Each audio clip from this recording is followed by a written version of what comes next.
اپنے بچوں کو ہم نے جو تربیت دینی ہے یہ بہت ضروری ہے. یہ جو مینار پاکستان میں جو میں نے دیکھا، شرم آئی، تکلیف ہوئی کہ ہم کبھی ایسے تصور نہیں کوئی کر سکتا تھا جب میں بڑا ہو رہا تھا کہ اس طرح کی حرکتیں ہوں گی. یہاں میں ساری دنیا میں گیا ہوں، جو عورت کی عزت میں نے پاکستان میں بڑے ہوتے ہوئے دیکھا تھا، میں نے دنیا میں ایسی مسلمان دنیا میں تھی، لیکن مغرب میں ایسی عورت کی عزت نہیں جو یہاں ہم کرتے تھے. تو جو ہم یہ دیکھ رہے ہیں تباہی، اس کی ایک بہت بڑی وجہ یہ ہے کہ ہمارے بچوں کی تربیت نہیں کی جا رہی صحیح طرح. بسم اللہ الرحمن الرحیم. ایاک نعبد و ایاک نستعین. جناب وزیر اعلیٰ پنجاب عثمان بزدار، میں جب بھی ادھر آتا ہوں لاہور میں اور آپ کی پریزنٹیشنز لیتا ہوں کہ مختلف ایریاز میں آپ کیا کام کر رہے ہیں، جس طرح آج میں یہاں آیا ہوں اور مراد راس نے یہ مجھے بڑی ڈیٹیلڈ تعلیم کے اوپر پریزنٹیشن کی، تو میں ہمیشہ یہ سوچتا ہوں کہ آپ کی اتنی آپ کام کر رہے ہیں، آپ نے وہ کام کیے ہیں جو کہ پنجاب میں کیا پاکستان میں اور کوئی صوبہ نہیں کر رہا، لیکن کسی کو پتہ ہی نہیں ہے، کسی کو پتہ ہی نہیں چلتا کہ آپ کیا کر رہے ہیں. لوگ کہتے ہیں جی پنجاب تباہ ہو گیا، پنجاب میں بربادی آ گئی، اور وہ اس کی وجہ ہے یہ کہ اچھے کاموں میں آپ اپنا نام سامنے لانا ہی نہیں چاہتے. آپ چپ کر کے کام کرتے رہتے ہیں اور لوگ تنقید کرتے ہیں، یہ ہے وہ ہے وہ ہے. آپ کو یعنی پچھلی جو حکومت تھی وہ اتنا سا کام کرتی تھی، اتنی پروجیکشن تھی، آپ اتنا کام کرتے ہیں، آپ کی اتنی سی پروجیکشن.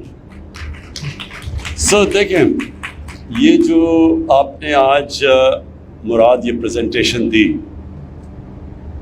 آپ کو پوری طرح علم نہیں کہ یہ اس میں کتنے بڑے کام کیے آپ نے. وہ اس لیے کہ ہمارے ملک میں بدقسمتی سے تعلیم کے اوپر زور کسی نے دیا ہی نہیں، تعلیم پرائرٹی نہیں تھی. اور پھر جو ہماری جس طرح کی ڈیموکریسی رہی ہے اس میں یہ ہوتا ہے 5 سال کے بعد الیکشن ہے، اور جو پچھلا دور تھا یعنی کہ 88 سے لے کے 99 تک، تو وہاں تو صرف 2.5 سال گورنمنٹ چلتی تھی. جو بھی پاور میں آتا تھا وہ یہ سوچتا تھا کہ میں وہ کام کروں، اگر میں نے میٹرو بنانی ہے تو 5 سال تک کمپلیٹ ہو تاکہ میں اس کو اشتہار دے کے اور اگلی الیکشن جیت جاؤں. نہ اس ملک میں ڈیمز بنی. آج یہ آپ سوچیں کہ ہمیں سستی اور صاف بجلی مل سکتی تھی پاکستان میں اگر ہم صرف ڈیمز بنا دیتے، پانی کے اوپر بجلی بنا دیتے، جو کہ بنائی گئی.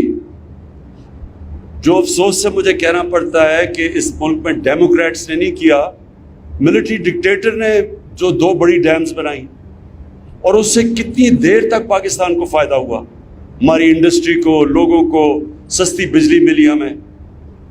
لیکن اس کے بعد کسی نے سوچا نہیں کہ آگے کا فیوچر جنریشنز کا کیا بنے گا، اور ہم نے سب سے مہنگی بجلی اور وہ بھی امپورٹڈ فیول کے اوپر بنا لی، کیونکہ کوئی دور کی سوچ نہیں تھی، شارٹ ٹرم تھنکنگ تھی. الیکشن آئے گا، یہ چیز کو میں بیچوں گا اور الیکشن جیت جاؤں گا. تو نہ ہم نے اپنے ملک میں آنے والی جنریشنز کے لیے سوچا کہ یا ملک میں ہم تباہ کر رہے ہیں اپنے جنگلات، جو انگریز بھی چھوڑ کے گئے تھے، جنگل چھانگا مانگا اور یہ، ان کو بھی ہم نے تباہ کر دیا. اور پورے ہمارے بڑے جنگلات، ان کی ایسی تباہی کی کہ اس کے آنے والی جنریشنز پہ اگر اب ہم یہ نہ کریں، جو 10 ارب درخت اگا رہے ہیں، تو ہم ان کا مستقبل متاثر کر رہے ہیں. اور اس لیے کہ شارٹ ٹرم تھنکنگ تھی. تو آج جو آپ نے کئی چیزیں ان میں سے کی، اس میں سب سے پہلے تو میں جو ایک نصاب، ایک کریکولم، دیکھیں یہ پاکستان میں کیوں نہیں کیا گیا. دیکھیں جب انگریز کا جو ہم نے نظام انہیرٹ کیا وہ کیا تھا، وہ تھوڑے سے لوگوں کو انگلش میڈیم ایجوکیشن تھی، جس طرح ہم ایچ ایس این کالج میں جاتے تھے اور پھر لارنس کالج، اور تھوڑے سے انگلش میڈیم کے اسکول تھے، لیکن یہ انگریز نے بنائے کیوں تھے؟ اگر آپ لارڈ میکالے کی وہ اسٹیٹمنٹ میرے خیال میں آج سے 150 سال پہلے جو اس نے کہا تھا، جس نے یہ تعلیم کا نظام لے کے آیا تھا، وہ کہتا تھا کہ ہم ایک کلاس بنانا چاہتے ہیں ہندوستان میں، ایک وہ کلاس جو اس کا رنگ تو ہو تو ہندوستانی، لیکن وہ ہماری طرح سوچے، اس کے سارے ایٹیٹیوڈ ہمارے ہوں، اور اس کے ذریعے ہم اتنے بڑے صغیر کے اوپر حکومت کریں۔ تو وہ جن کو براؤن صاحب کہتے ہیں، وہ بنائے انہوں نے ایک خاص تعلیمی نظام سے۔ ہم جب ایچ کالج سے نکلے تو جب میں انگلینڈ گیا ایچ کالج کے بعد، تو مجھے ایسے لگا کہ مجھے ایک انگلش پبلک اسکول بوائے بنایا گیا ہے، پاکستانی نہیں بنایا گیا۔ میرے اپنے کلچر سے بھی دور کیا گیا اس تعلیم کے نظام نے، میرے دین سے بھی دور کیا گیا۔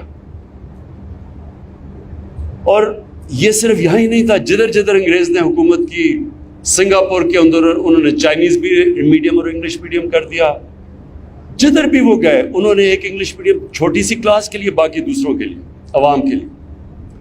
اب اصولاً تو جب ہم آزاد ہوئے تھے تو ہمیں سب سے پہلے اپنا تعلیم کا نظام ٹھیک کرنا چاہیے تھا، ہمیں ایک سنتھسائز، ایک ہی سلیبس لانا چاہیے تھا، ایک ہی کریکولم، تاکہ ایک قوم بنتی۔ اس کے بجائے تین طرف نکل گئے، ایک طرف دینی مدرسے چلے گئے، ایک طرف اردو میڈیم، اور چھوٹی سی کلاس کے لیے انگلش میڈیم۔ اور انگلش میڈیم بھی اس طرح تعلیم ایوالو ہوئی کہ وہ تعلیم کے اوپر کم زور تھا، دیسی ولایتی بنانے کا زیادہ زور تھا۔ طور طریقے سارے وہ لے لیے، ایٹیٹیوڈز وہ لے لی، ذہنی غلامی لے لی دوسرے کلچر کی۔ اور جو دیکھیں، ایک جو ملک اور یا ایک انسان جو چیز بکتی ہے دنیا میں، وہ ہوتی ہے اوریجنل تھاٹ۔ جب آپ کسی اور کلچر کی ذہنی غلام بن جاتے ہیں تو آپ اچھے غلام بن سکتے ہیں، آپ بڑا کام نہیں کر سکتے۔ غلام صرف اچھا غلام بن سکتا ہے۔ جو ہونا چاہیے تھا ہمیں کہ ہمیں جو بھی تعلیم میں اگر آگے نکل گیا، ہمارے سے مغرب کہاں سے پہنچ گیا تعلیم میں، تو ہمیں ایک اسٹوڈنٹ پروفیسر کی ریلیشن شپ رکھنی چاہیے تھی۔ ہمارا تعلق ہونا چاہیے تھا ایک اسٹوڈنٹ اور پروفیسر کا، کیونکہ اسٹوڈنٹ پروفیسر سے آگے نکل جاتا ہے، غلام ہی رہتا ہے، اچھا غلام بن جاتا ہے۔ اور یہ جو ذہنی غلامی تھی، یہ ہمیں اس انگلش میڈیم ایجوکیشن نے لے کے آیا۔ اور آج بھی لوگ کہتے ہیں جی، جب یہ آپ کہتے ہیں نا ایک کریکولم، تو وہ کہتے ہیں جی دیکھیں یہ تو پیچھے لے کے جا رہے ہیں۔ کیا چائنا کے اندر کتنے کریکولم ہیں؟ کوئی ملک جاپان میں کتنے ہیں؟ فرانس میں کتنے ہیں؟ جو بھی ملک آج اوپر جا رہے ہیں وہ ایک نیشن بناتے ہیں، ایک کریکولم ہے۔ اور یہ کیوں نہیں ہوا؟ یہ اس لیے نہیں ہوا کہ اگر عمران خان کے بیٹے انگلش میڈیم پڑھ رہے ہیں، مجھے کیا ضرورت ہے پڑھنے کی یہ تعلیم کا نظام چینج کرنے کے لیے، کیونکہ میرے بچے تو پریویلیجڈ ہوں گے، اچھی نوکریاں ان کو ملیں گی، ان کا سٹیٹس بن جائے گا سوسائٹی میں، اچھی جگہ شادیاں ہو جائیں گی۔ تو اس لیے بجائے انگریز کا جو سسٹم چینج کرتے، ہم نے اس کو اور بڑا کر دیا۔ تھوڑے سے انگلش میڈیم اسکول تھے، اور زیادہ بڑے بن گئے۔ سب سے آسان، آج اگر آپ نے پیسہ بنانا ہے، ایک انگلش میڈیم کا کوئی نام رکھ دیں، آکسفورڈ، کیمبرج وغیرہ، اس کا اسکول کر کے اچھا ایک انگلش میڈیم اسکول بنا دیں، آرام سے آپ پیسے بنا سکتے ہیں۔ اور ہماری گورنمنٹ کی کوتاہی یہ تھی کہ ہم نے اپنا گورنمنٹ ایجوکیشن سسٹم کو نہیں ہم نے ڈیولپ کیا۔ اور اس سے اگر آج ہم دنیا کا ایک وقت پہ تیزی سے آگے جا رہے تھے، آپ کو پتہ ہونا چاہیے کہ 50 سال پہلے پاکستان وہ ملک بڑی تیزی سے اوپر جا رہا تھا۔ ساؤتھ کوریا پاکستان آیا تھا، انہوں نے ہماری ماڈل سٹڈی کیا تھا، ملیشیا آیا تھا۔ ہم دنیا کے اندر اگر ہمارا پریزیڈنٹ باہر گیا امریکہ، تو اگر امریکن پریزیڈنٹ اس کو ایئرپورٹ پہ لینے آیا تو کوئی حیثیت ہوگی نا ملک کی۔ تو وہ آہستہ آہستہ ہمارا ملک نیچے آنا شروع ہوا، اور اس میں بہت بڑی وجہ ہمارا تعلیم کا نظام تھا۔ ہم نے صرف ایلیٹس سسٹم بنا دیا، تھوڑے سے ایلیٹ کے لیے اچھی تعلیم، اور باقیوں کو جو باقیوں کا سسٹم تھا، یہ بھی میں آپ کو بتا دوں، گورنمنٹ سکولز میں جب ہم بڑے ہو رہے تھے تو بہترین پاکستان کا انٹلیکچوئل گورنمنٹ اسکول سے نکلتا تھا. گورنمنٹ اسکول میں اسٹینڈرڈ اس سے بہت بہتر ہوتی تھی. آہستہ آہستہ گورنمنٹ اسکول نیچے جانے شروع ہو گئے. گورنمنٹ اسکول کے اچھے ٹیچرز نے پرائیویٹ اسکول کھولے یا پرائیویٹ اسکولوں میں چلے گئے, تو گورنمنٹ اسکول سسٹم نیچے چلا گیا, اور جو چھوٹا سا پرائیویٹ اسکول سسٹم تھا وہ آگے تو گیا, لیکن انہوں نے ہمیں ایک دوسرے کلچر کا غلام بنا دیا. تو یہ جو آپ شفقت محمود اور آپ فیڈرل منسٹر اور آپ نے جو خاص طور پہ کیا مراد, یہ بہت بڑا ایک چینج ہے. یہ ایک وقت آئے گا کہ لوگ ریئلائز کریں گے یہ ایک ٹرننگ پوائنٹ ہے, اور یہ ایک دم میں ٹھیک نہیں ہوگا. یہ مشکل ہے, یہ آسان نہیں ہے. یہ بھی ذہن میں ڈال لینا کہ آسان نہیں ہے. کہیں گے جی ٹیچرز نہیں ملتے انگریزی کے, کیونکہ سر بجائے یہ کہ تھوڑے سے لوگوں کو انگریزی پڑھائیں, سب کو انگریزی پڑھائیں, تو ساروں کو پڑھائیں. کیونکہ اگر انگریزی سے ہائر ایجوکیشن میں آپ نے سیکھنا ہے تو سب انگریزی پڑھیں, لیکن انگریزی ایک اسٹیٹس سمبل نہ بنے. فنکشنز ہوتی ہیں, سارے پاکستانی بیٹھے ہوتے ہیں, فنکشن انگریزی میں ہو رہی ہوتی ہے, کوئی انگریز نہیں ہوتا. میں بھی جب پرائم منسٹر بنا, فنکشن میں دیکھ رہا ہوں انگریزی میں شروع ہو گئی. میں ان سے پوچھا انگریزی میں کیوں بولی جا رہی ہے؟ وہ جی وہ 2 ایمبیسڈر بیٹھے ہوئے ہیں, 2 ایمبیسڈر کے لیے ساری فنکشن انگریزی میں ہو گئی, اور ٹی وی پہ جا رہی ہے, ٹی وی پہ ہمارے عام لوگ دیکھ رہے ہیں. کتنی بڑی توہین ہے ہمارے لوگوں کی جن کو انگریزی آتی نہیں ہے. آپ ایک دوسری زبان میں فنکشن کر رہے ہیں, 80% لوگوں کو انگریزی نہیں آتی, تو ان کو کیا آپ کیا کہہ رہے ہیں کہ آپ کوئی نچلی قوم ہے؟ آپ اپنے لوگوں کے اندر احساس کمتری ڈال رہے ہیں انگریزی میں فنکشن کر کے. کوئی کبھی سنا ہے کہ چائنیز بیٹھے ہوں تو وہ 1-2 ایمبیسڈر ہوں تو وہ جا کے انگریزی بولیں؟ کبھی سنا ہے؟ کبھی انگلینڈ میں سنا ہے کہ انگلینڈ میں پارلیمنٹ ہو رہی ہے اور وہ فرینچ میں بولنا شروع ہو جائے؟ یہ کہیں نہیں ہوتا. یہ ہماری پارلیمنٹ کے اندر انگریزی میں تقریر شروع ہو جاتی ہے, سینٹ میں انگریزی میں تقریر. اس لیے نہیں کہ وہ کیونکہ وہ ان کو اردو نہیں آتی, وہ امپریس کرتے ہیں کہ میں پڑھا لکھا ہوں. میں نے عام دیکھا ہوا کئی دفعہ لوگ کھڑے ہوتے ہیں, کسی کو غصہ چڑھ گیا, وہ انگریزی میں بولنا شروع ہو جاتا ہے امپریس کرنے کے لیے لوگوں کو. یہ اسٹیٹس سمبل انگریزی نہیں ہونا چاہیے, صرف ایک ہائر ایجوکیشن کے لیے زبان ہونی چاہیے.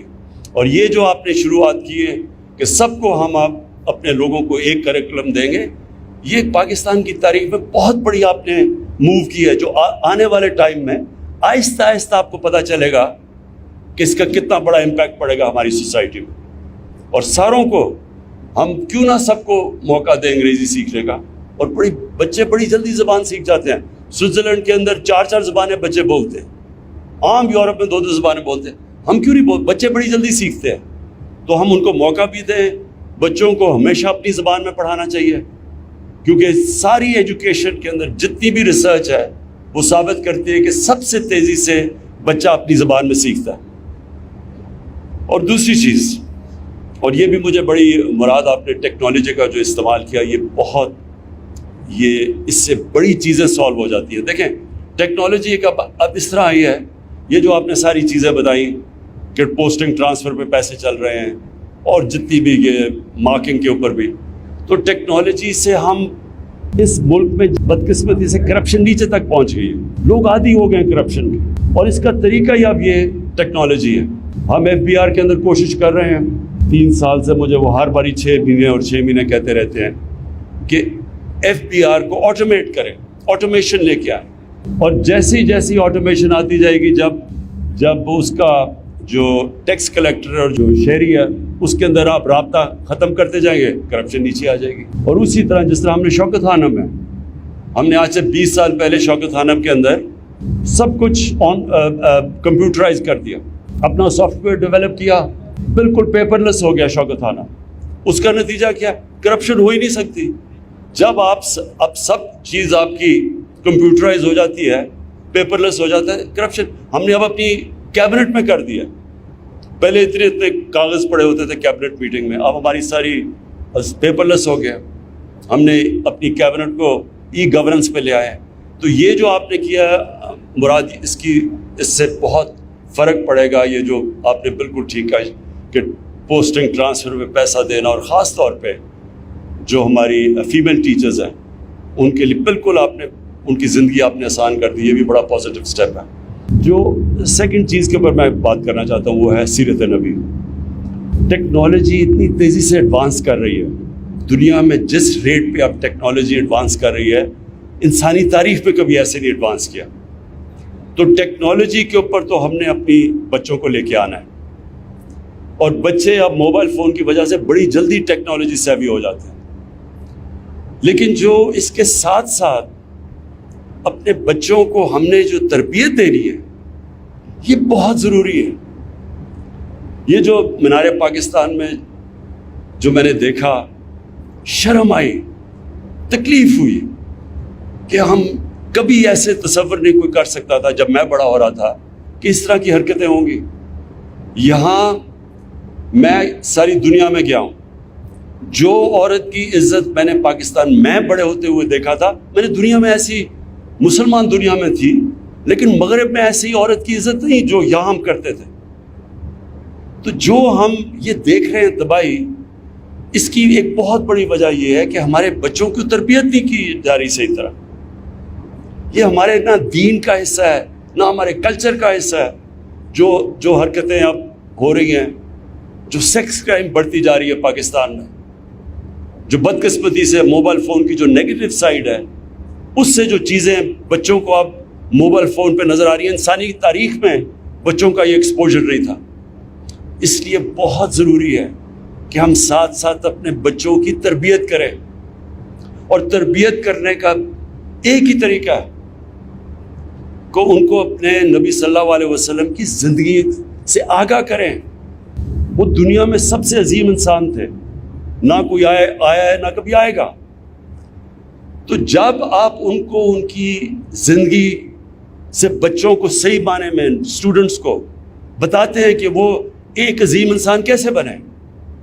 کوئی دنیا میں جو بھی سکسیسفل لوگ جن کو ہمارے بچے فالو کرتے ہیں، میں عام دیکھتا تھا ایک وقت بل گیٹس یا اسٹیو جابز یا اور بڑے نام جو کامیاب، ایک وقت ڈونلڈ ٹرمپ کی کتاب یہ پڑھا کرتے تھے، میں آج سے 30 سال کی پہلے کی بات کر رہا ہوں۔ تو جو کامیاب لوگ ہوتے ہیں ان کو لوگ پڑھتے ہیں کہ ہم ان کی کامیابی کا راز کیا ہے۔ تو دنیا کی تاریخ میں تو کوئی اتنا کامیاب انسان نہیں آیا جتنے نبی صلی اللہ علیہ وسلم تھے، اور اسی لیے قرآن میں حکم دیا گیا کہ ان کی زندگی سے سیکھو، ہماری بہتری کے لیے۔ اللہ تو بے نیاز ہے، وہ جو حکم کرتا ہے قرآن میں وہ ہماری بہتری کے لیے ہے۔ تو ہم جب تک اپنے بچوں کو پوری ان کی زندگی سے آگاہ نہیں کریں گے، کدھر سے وہ کدھر گئے، کیسے انہوں نے دنیا میں تاریخ میں سب سے بڑا انقلاب لے کے آئے، وہ کیا کوالٹیز تھی انہوں میں، وہ صادق اور امین تھے، اور آج تک کوئی بڑا لیڈر بنا ہی نہیں جو صادق اور امین نہ ہو۔ بڑے بڑے پرائم منسٹرز آئے اور بڑے بڑے پولیٹیشنز آئے، لیکن جو اوپر پہنچے، جس کی دنیا عزت کرتی ہے، وہ ہمیشہ اس کی بنیاد ان کی کوالٹی صادق اور امین میں رکھی ہوتی ہے۔ قائد اعظم کے مخالف بھی کہتے تھے صادق اور امین ہے۔ نیلسن منڈیلا ہماری زندگی ہمارے دور کا سب سے بڑا لیڈر، سب اس کو کہتے تھے صادق اور امین، اس کے مخالف بھی کہتے تھے۔ کبھی بھی لیڈرشپ اس کے بغیر نہیں ہوتی جو امانت دار نہ ہو اور جو سچا آدمی نہ ہو۔ تو وہ جو ان کی کوالٹیز ہیں جس نے ان کو ایک انسان کو اتنا عظیم انسان بنا دیا اور دنیا کا نقشہ بدل دیا، وہ ہمارے بچوں کو ان کوالٹیز کا پتہ چلنا چاہیے۔ تو ساتھ ساتھ ہم ٹیکنالوجی بھی سمجھائیں ان کو لیٹسٹ، ساتھ ساتھ ان کو 8، 9، 10 پہ جو یہ ہم نے فیصلہ کیا ہے، یہ بھی آپ نے اتنا انفورس کرنا ہے جتنا ایک کریکولم کرنا ہے۔ یہ دونوں چیزیں آپ نے اسکولوں میں انفورس کرنی ہے۔